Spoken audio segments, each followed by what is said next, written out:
Salut à tous, on se retrouve pour le samedi de témoignage. Bonne écoute du témoignage et on se retrouve dès demain dimanche pour un autre témoignage. Jésus est la résurrection, Jésus est la vie. Aujourd'hui, je vais vous raconter mon témoignage en juste quelques minutes. Je suis née d'une famille musulmane et ma mère est catholique.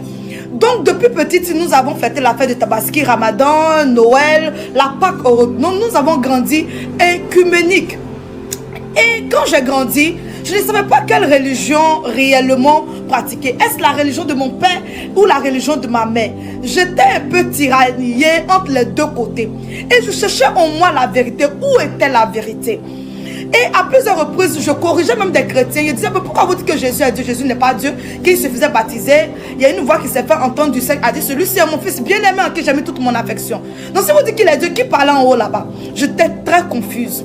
Donc quand j'ai eu le bac, j'étais orientée à l'université de Cocody. Je suis arrivée à Abidjan, j'étais chez ma soeur, avec mon petit frère avec lequel j'étais très proche. On était chez notre soeur. Et il a commencé, souvent j'étais invitée dans des églises évangéliques. J'ai commencé à aller souvent, rarement à l'église. Et malgré ça, mon cœur n'était pas entier à Christ.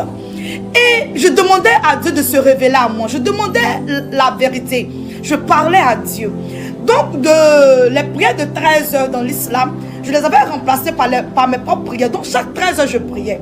J'ai eu un problème de dents, je suis allée à l'hôpital, on m'avait arraché la dent. Et le lendemain matin, tout allait bien, j'étais là avec mon petit frère, tout allait merveilleusement bien. Notre soeur était allée au travail, elle était enseignante.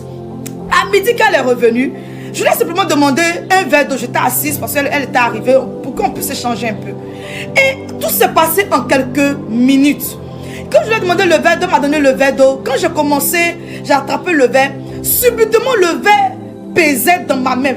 C'est comme si le verre commençait à peser des tonnes dans ma main au point où je ne pouvais plus attraper le verre. Je commençais à me sentir faible et j'ai lâché le verre d'eau sans savoir que c'était la mort qui était là. Je me débattais. On vous dit la mort, c'est ni le jour ni l'heure, c'est la vérité. La mort, c'est comme un sommeil, ça peut arriver à n'importe quel moment. C'est pour moi là qui était là. Je ne peux pas imaginer ces choses. C'est eux maintenant qui m'ont rapporté après comment c'était lui que cela s'était passé. Ils m'ont dit que j'étais tombée, j'ai lâché le verre. J'ai commencé à adoucir. J'ai commencé à trembler. Et ma soeur comme ça avait crié de l'aide. Notre voisine qui était infirmière est venue. Voyant que j'étais en train de partir, en train de mourir. La langue même était déjà passée et je bavais. La salive sortait de partout. Et elle a demandé à ma soeur qu'on me prenne rapidement pour m'envoyer dans une clinique. Voilà, la clinique la plus proche. Elle savait que j'avais rendu l'âme. Mon petit frère disait qu'avec le vigile, quand les gars m'avaient soulevé pour me faire descendre des escaliers, puisqu'on était à l'étage, je pesais alors que j'étais mince. Mais je pesais, ils m'ont mis dans le taxi, ils m'ont envoyé à la clinique. Quand je suis arrivée là, ils m'ont gardé là-bas. Et 2 heures après, on leur avait annoncé que j'étais décédée aux environs de 14 heures. Mais pendant ce temps, je vous dis que la mort là, c'est comme un sommeil.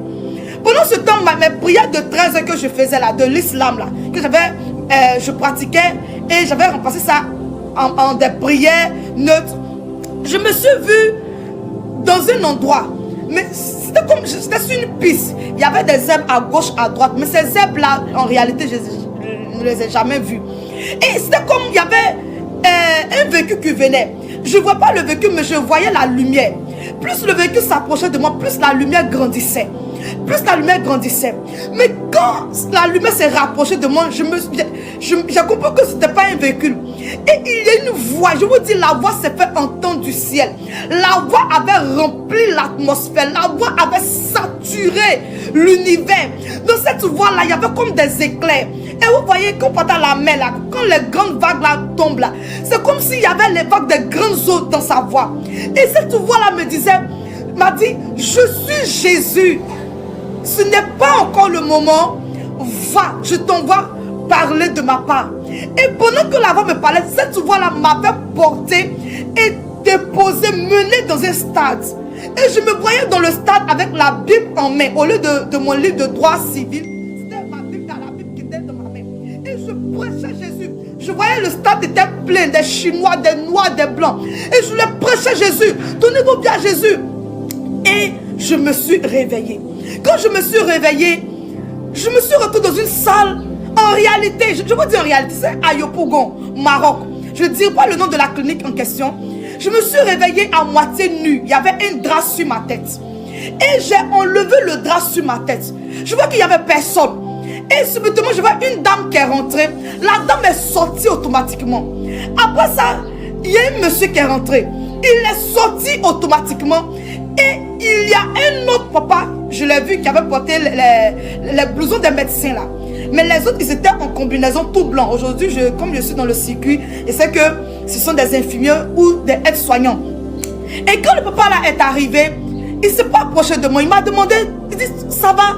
Je dis, oui, ça va. Mais j'avais des palpitations. J'avais du mal encore à respirer. Il m'a dit, tu es où? Je dis, je ne sais pas, mais je sais que je suis un peu à l'hôpital. Il m'a dit, comment tu t'appelles? Je dis, je m'appelle Erika. J'avais peut-être 19 ou 20 ans par là. Il était très jeune. Et le papa s'est rapproché de moi.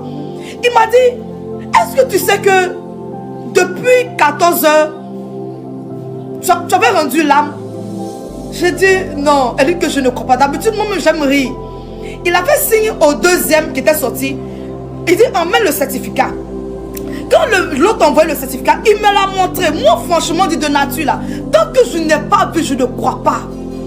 Quand tu parles, il dit, qu'est-ce qui prouve que ce que tu dis là, c'est la vérité? Mais j'ai vu le certificat, moi-même j'ai lu. Ali Aya Erika, décès survenu à 14h23 à la clinique. Je ne dis pas le nom de la clinique.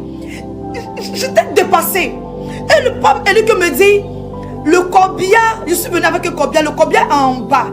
Nous sommes venus te prendre, on était venus te prendre pour t'envoyer à la morgue du chute de Yopougon. Mais pendant ce temps-là, qu'est-ce que tu as vu? C'est la question que le papa m'a posée. Et celui qui était derrière tremblait comme une feuille. Il était à la porte. Et il disait, ah papa, vraiment voici le rêve que j'ai fait. Il dit, le rêve que tu as fait, que j'ai fini de le raconter, il dit, le rêve que tu as fait, va et fais-le. Et le monsieur m'a regardé en souriant. Il dit, tu as une grande destinée. Et il est parti. Je n'ai plus revu ce monsieur jusqu'à aujourd'hui. Et celui qui était là, l'infirmier, s'est rapproché, il s'est mis à genoux. Et il a commencé à pleurer. Moi, je ne sais pas qu'il était chrétien. Il disait à Dieu, papa, il te demande pardon pour tous mes péchés. Aujourd'hui, je me te donne réellement ma vie. Quand il s'est levé, il a dit, demoiselle, vous étiez morte. Vous êtes revenue à la vie. Que vous habitez où? J'ai dit à Yopougon, Maroc. J'ai donné même à lui le quartier Canaries. Il m'a dit, est-ce que je peux passer après, à votre sortie à la maison pour aller échanger avec vous? J'ai dit, il n'y a pas de souci. Il dit, votre soeur et votre petit frère sont en bas. Ils ont pleuré depuis 14 heures. Toute votre famille a été alertée. On ira leur annoncer que vous êtes revenus à la vie. Le monsieur pleurait et le médecin lui avait demandé de me mettre encore, voilà, elle lui que les perfusions. Donc il a changé de main, ils m'ont mis d'autres perfusions. Et j'ai commencé à bien respirer. Et c'est là qu'ils sont annoncés à mon petit frère, à ma soeur, que j'étais revenu à la vie, qu'il pouvait monter. Ça, je vais laisser ce côté-là. Mais je vous dirais que Jésus n'est pas seulement la vie, il est la résurrection. C'est mon père qui est musulman là, qui a donné le terrain pour que je construise l'église. Je suis le leader des églises petites de gloire. Aujourd'hui, c'est une grande communauté. Mais Jésus est au-delà de ce qu'on pense. Quand nous prions, nous crions à Dieu. Quand l'être humain cherche Dieu, Seigneur fait ça. Et quand Dieu décide de se souvenir de l'homme, ça s'appelle Jésus. Jésus veut dire Dieu sauve. Jésus n'est pas un être humain. Jésus est Dieu. La voix que j'ai entendue pendant qu'on m'avait déclaré morte, cette voix-là, c'est pas la voix d'un homme. C'est pas la voix d'un être humain.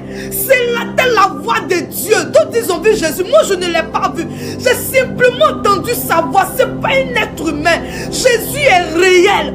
C'est pourquoi si tu regardes cette vidéo, je te le dis et je te l'annonce, que peu importe ce qui est mort dans ta vie, de la même manière qu'il m'a ramené à la vie, le Seigneur te redonnera tout ce que tu as perdu.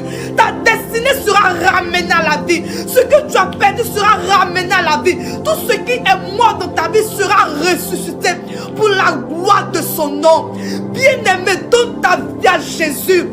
Donne ta vie à Jésus. On dit aujourd'hui, c'est le travail qui paye. Mais le travail, ce ne paye pas. Sans Christ, tu n'as pas Jésus, tu es perdu. C'est pourquoi la Bible dit, il a reçu le nom au-dessus de tout nom. En son nom, tout genou fléchit.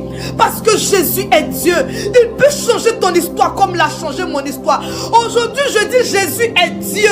Aujourd'hui, quand je le parle,